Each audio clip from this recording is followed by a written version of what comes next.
पूरी टीम के साथ जा रहा हूं। भैया किसने दिया है?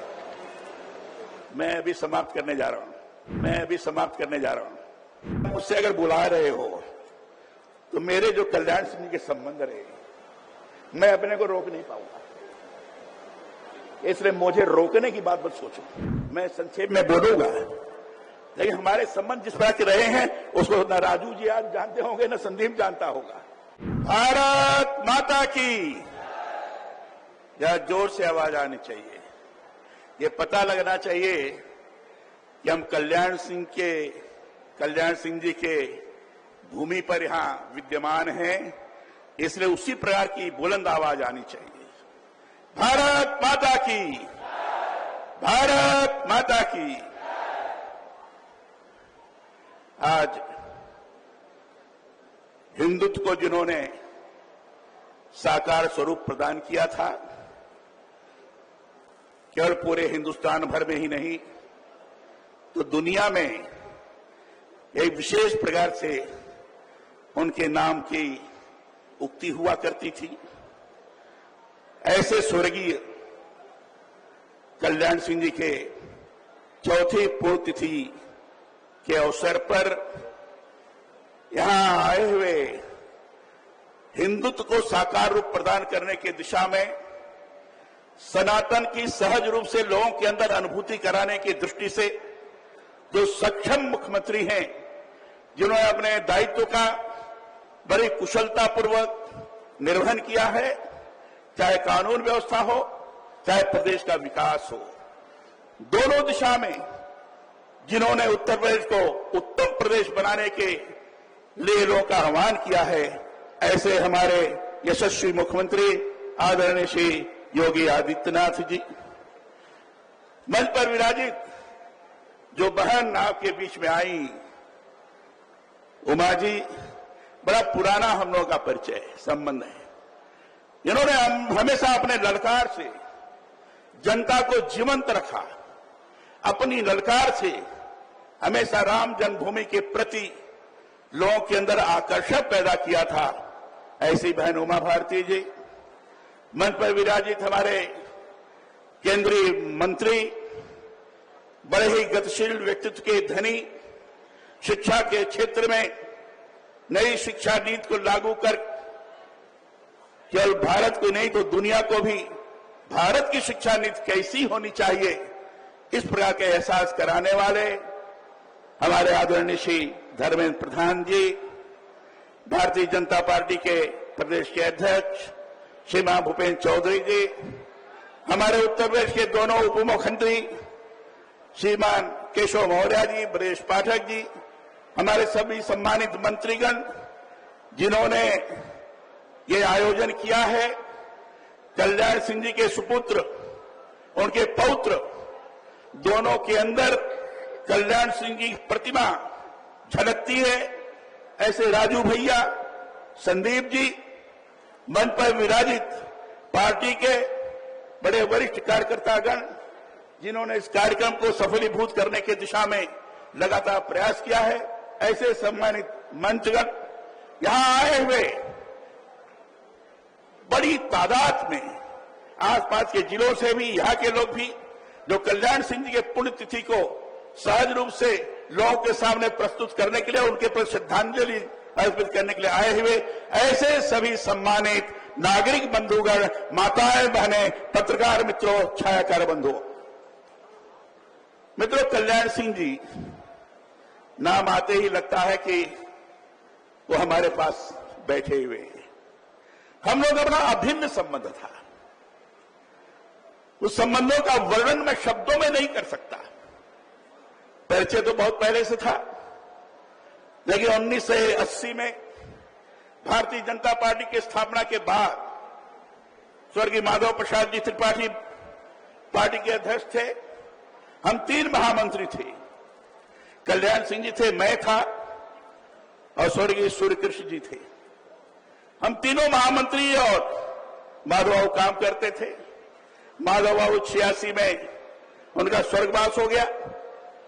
उसके बाद मैंने अपने नेताओं को अटल जी, सुंदर सिंह जी मंडारी, इन लोगों से विशेष आग्रह करके मैंने कहा कि अगर प्रदेश को नई दिशा प्रदान करनी है, प्रदेश के अंदर आम जनता के अंदर भारतीय जनता पार्टी के प्रति अगर विश्वास पैदा करना है तो कल्याण सिंह जी को उत्तर प्रदेश का अध्यक्ष बनाना चाहिए। हमारे नेताओं ने इस बात को स्वीकार किया और 1986 में कल्याण सिंह जी भारतीय जनता पार्टी के अध्यक्ष बने। मैं महामंत्री बना। मुझे याद है भारतीय जनता पार्टी जब बनी थी तो भारतीय जनता पार्टी की स्थापना के पहले, क्योंकि स्थापना काल में मैं भी सहभागी रहा हूं, हर विचार विमर्श में मैं रहा हूं, और उस समय तय हुआ था पार्टी तो नहीं बनाई जाए, दोहरी संस्था का नाम लेकर जनता पार्टी में बाकी के नेता अलग होते जा रहे थे, अलग पार्टी बना रहे थे। हमारी पार्टी ने तय किया ठीक है हम अलग हो रहे हैं तो हम कुछ जनता के सामने रखें कि हम क्यों पार्टी बनाना चाहते हैं। तो हमारे नेताओं ने तय किया कि पहले हम घोषणा करें पंचनिष्ठाओं की, और वो घोषणा किया हमारी पंचनिष्ठाएं होंगी जिसके ऊपर भारतीय जनता पार्टी आधारित होगी। वह निष्ठाएं होगी राष्ट्रीयता और राष्ट्रवाद, सर्वपंथ संभाव, लोकतंत्र में विश्वास, शोषण मुक्त समता युक्त समाज की स्थापना और नैतिकता के ऊपर आधारित राजनीति। इस प्रतिबद्धताओं को लेकर भारतीय जनता पार्टी बनी। मैं और कल्याण सिंह जी जब आपस में विचार करते थे तो कल्याण सिंह जी ने कहा कलराज जी, पार्टी ने तो घोषणा की है पंचनिष्ठाओं की, हम लोग भी क्यों ना एक कर्मनिष्ठा की घोषणा करें। हमने कहा क्या करना चाहिए, तो अब मिलकर के तय किया, 5 नारे लगाए हमने, कल्याण सिंह जी ने। और कल्याण सिंह जी ने कहा गांव गरीब किसान, झुग्गी झोपड़ी का इंसान, गरीबों का कल्याण, महिलाओं का सम्मान और नौजवानों का उत्थान। ये 5 कर्मनिष्ठाएं श्रीमान कल्याण सिंह जी ने घोषित किया था और उसके अनुसार लगातार काम करते रहे। हम दोनों मिलकर पूरी टीम के साथ लगातार काम करने में किसी भी प्रकार का, मैं घर में जा रहा हूं भैया, किसने दिया है, मैं अभी समाप्त करने जा रहा हूं। भैया मुझसे अगर बुला रहे हो तो मेरे जो कल्याण सिंह जी के संबंध रहे, मैं अपने को रोक नहीं पाऊंगा, इसलिए मुझे रोकने की बात मत सोचो। मैं संक्षेप में बोलूंगा, लेकिन हमारे संबंध जिस तरह के रहे हैं उसको न राजू जी आज जानते होंगे न संदीप जानता होगा। बहुत अभिन्न संबंध था, परस्पर इतना जबरदस्त विश्वास था कि कोई बात होती थी तो कहते थे कलराज जी से पूछ लो, मैं कहता था कल्याण सिंह से पूछ लो। मुख्यमंत्री और अध्यक्ष दोनों के बीच में इतना परस्पर का संबंध पूरा हिंदुस्तान याद करता है। पूरा हिंदुस्तान कहता है कलराज और कल्याण सिंह की जोड़ी एक अद्भुत जोड़ी है। उस समय कल्याण सिंह जी कहते थे कलराज होगा तब कल्याण होगा, इतना जबरदस्त विश्वास था। ऐसे कल्याण सिंह जी के पूर्ण उनके मृत्यु के पश्चात मन में बड़ी पीड़ा हुई थी। वो राज्यपाल थे, उनके स्थान पर मैं गया, राजस्थान में मैं भी राज्यपाल रहा। रोज बीमारी के अवसर पर रोज मैं फोन से राजू से बात किया करता था, क्या स्थिति है। उनके मृत्यु के पश्चात मुझे बड़ी पीड़ा हुई थी।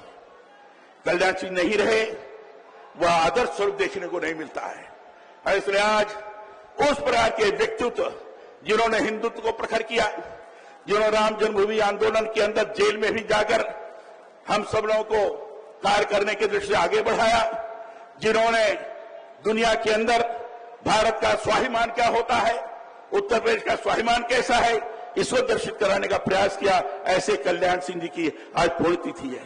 सौभाग्य की बात है हमारे बीच में आज योगी आदित्यनाथ जी है। मैं कह सकता हूं हिंदुत्व तो सनातन को साकार करने की दिशा में जिस तरीके से उनका प्रयास है, दुनिया आज उसका लोहा मान रही है। चाहे प्रयाग का कुंभ रहा होगा और चाहे लगातार सनातन के बारे में चर्चा करते हैं, राम जन्मभूमि के निर्माण के अवसर पर जिस तरीके से लक्षावधि दीपोत्सव उन्होंने किया, ये दुनिया के लिए एक आकर्षण का विषय बन गया। मुख्यमंत्री के नाते उन्होंने कानून व्यवस्था ठीक की। कल्याण सिंह ने कहा था कि अपराधी को हम छोड़ेंगे नहीं, न कि निरपराधी को छेड़ेंगे नहीं। उसी स्लोगन के आधार पर आदित्यनाथ जी चल रहे हैं, विकास को गति प्रदान कर रहे हैं। एक अच्छी स्थिति का निर्माण हुआ है। आज ऐसे अवसर पर कल्याण सिंह जी को मैं हृदय की गहराइयों से अपनी श्रद्धांजलि अर्पित करते हुए, आप सब लोगों के चरणों में प्रणाम करते हुए, मंच पर बैठे हुए सभी लोगों को प्रणाम करते हुए अपनी वाणी को मैं विराम देता हूं। बहुत बहुत धन्यवाद। एबीपी गंगा, खबर आपकी, जुबान आपकी।